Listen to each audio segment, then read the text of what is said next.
کے خیال میں کہ ایک بندہ جب دین کی طرف آتا ہے یا آنا چاہتا ہے تو وہ یہ سوال کرتا ہے کہ میں عربک سیکھوں، میں قرآن سے سٹارٹ کروں، کوئی اخلاقیات کی کتاب پڑھوں، سیرہ کی کتاب پڑھوں، کیا میں کر سکتا ہوں اور کس طرف میں جاؤں؟ یہ بھی ایک بہت بڑا چیلنج آتا ہے کہ یار اتنے فرقے ہیں، یہ ہمارا عام آدمی کہتا ہے نا، فرقے بہت زیادہ ہیں، تو میں کس طرف جاؤں؟ مجھے سمجھ نہیں آ رہی. تو پہلے تو میں پوچھنا چاہوں گا شیخ، آپ کا کیا ایکسپیرینس ہے کہ جب ایک بندہ نیا نیا آتا ہے دین میں، اس کو کیا چیلنجز آ سکتے ہیں؟ اور یہ کہ جو پہلا سوال میں نے پوچھا کہ فرام ویئر ٹو بگن، کہاں سے جو ہے وہ سٹارٹ کیا جائے؟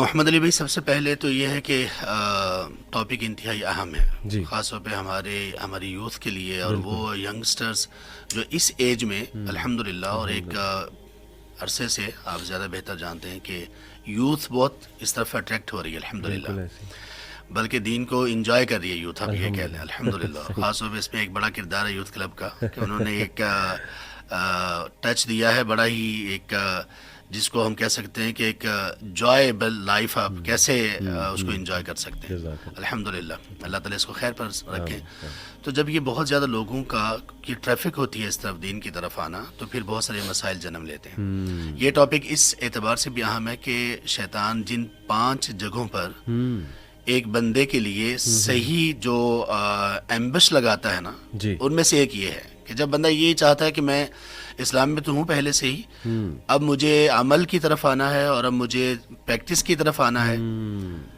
تو یہاں پھر شیطان کہتا ہے کہ ایک دفعہ پورا زور لگا دو کہ یہ بندہ کسی طرح سے پیچھے ہٹ جائے. بالکل صحیح. اور وہ زور کیسے لگاتا ہے؟ کچھ اس بندے کو تھوڑا سا کرتا ہے کہ آپ کدھر جا رہے ہو، ساری آپ کی تفریح ختم ہو جائے گی، ساری انٹرٹینمنٹ ختم ہو خوف پیدا ہونا، اس کے خوف، وسوسے، ذہن میں اور نئی وہ نئی. 2 چیزیں ہوتی ہیں جو اس کی مرغوبات ہوتی ہیں نا، جو چیزیں اس کو پسند ہوتی ہیں، اس سے پہلے پسند تھی، وہ چھوٹنے کا خوف، صحیح. اور نئی پابندیاں اپنے اوپر اسلام کی طرف سے جو عائد اس کے ذہن میں ہوتی ہیں کہ یار بہت سخت ہوگا.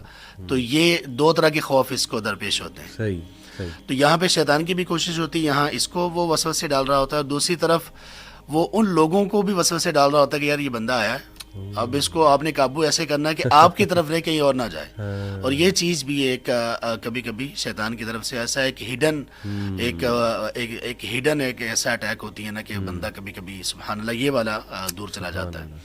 تو میرا اس حوالے سے یہ ہے کہ جب بھی کوئی شخص اس طرف آنا چاہے تو اس کو سب سے پہلے تھوڑا سا اپنے آپ کو ٹائم دینا چاہیے. اچھا. ٹائم اس اعتبار سے کہ وہ تنہائی میں بیٹھ کے یہ سوچے کہ اگر میں کوئی بھی ایسا کام کرنا شروع کروں جو کام میں پہلے نہیں کر سکا تھا، یا میں کوئی کام سیکھنا چاہتا ہوں، یا میں کسی فیلڈ میں آگے بڑھنا چاہتا ہوں، تو میں کیا کرتا ہوں سب سے پہلے.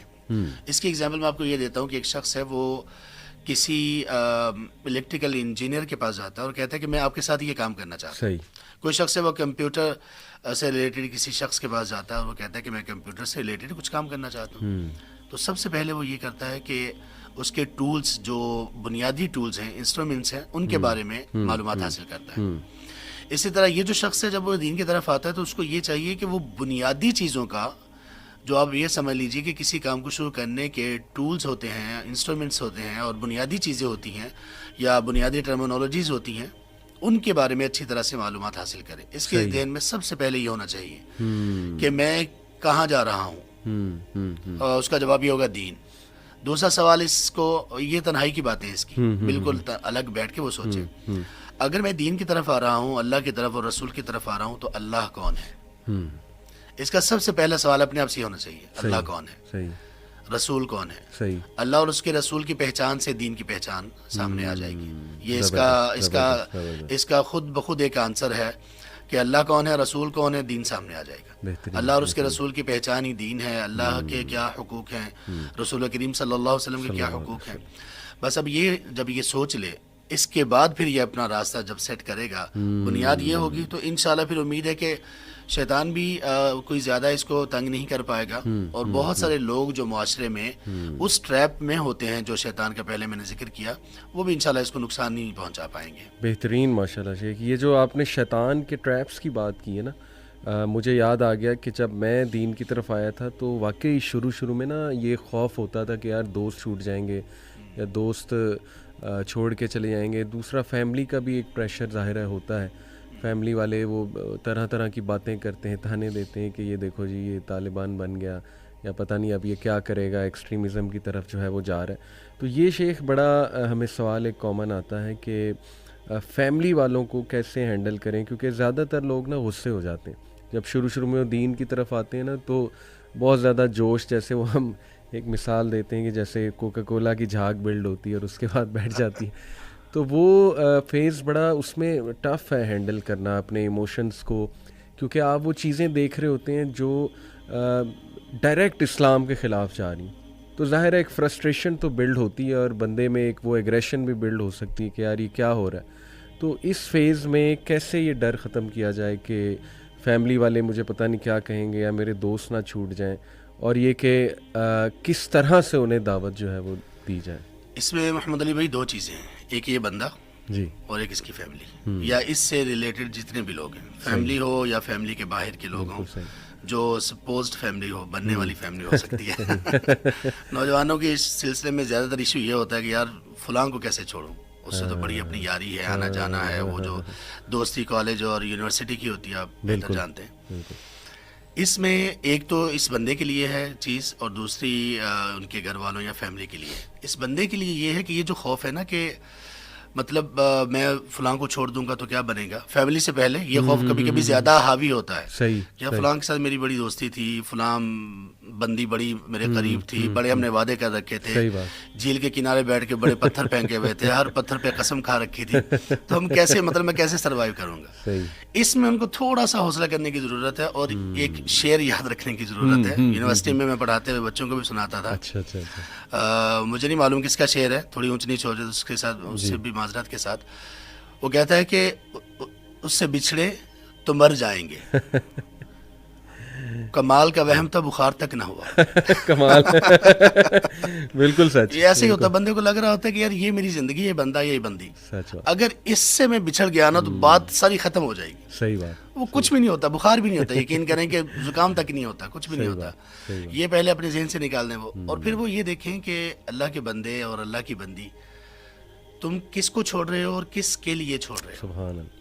جب آپ کے ذہن میں یہ پوائنٹ ہوگا نا کس کے لیے چھوڑ رہے ہو, تو پھر دنیا کیا چیز ہے اور یہ محبتیں کیا چیز ہیں. آپ کو وہاں پر وہ ملے گا, وہ سکون, وہ چین, اور وہ دل میں سیٹسفیکشن اور اطمینان ملے گا کہ آپ کو کہیں نہیں ملے گا. دوسرے نمبر پر فیملی کا جو خوف ہے, فیملی کا ایشو یہ ہے کہ فیملی والوں کو ایک بات یہ چاہیے, ان اللہ کے بندوں کو, کہ آپ کا بیٹا اگر چینج ہوا ہے تو کیا چینج اس میں آیا ہے. پہلے وہ جو تھا, اب اس میں کیا چینج آیا ہے. صرف یہ چینج آیا ہے کہ وہ اپنے کریٹر کے سامنے اس نے زیادہ بو ڈاؤن شروع کر دیا ہے, زیادہ وہ اپنے خالق کے قریب تر جانے کی کوشش کر رہا ہے. مساجد کی طرف اور مسجد سے متعلق لوگ یا وہ لوگ جو پریکٹسنگ لوگ ہیں ان کے ساتھ اٹھنا بیٹھنا شروع کر دیا. آپ کو اس میں ایشو کیا ہے؟ آپ دیکھیں تو کہ آپ کا بیٹا ترقی کی طرف, بلندی کی طرف جا رہا ہے, یا کہ وہ پستی کی طرف جا رہا ہے. صحیح نہیں, وہ بلندی کی طرف جا رہا ہے. وہ اس کا اخلاق بھی سنبھلے گا, اس کی عادات بھی سنبھلیں گی. اگر وہ کام کاج کرنے والا ہوگا, بزنس سے متعلق ہوگا, پڑھنے والا ہوگا, تو اس کی پڑھائی بھی اچھی ہو جائے گی, بزنس اچھا ہو جائے گا, کیونکہ اس میں حلال حرام کی تمیز رکھے گا.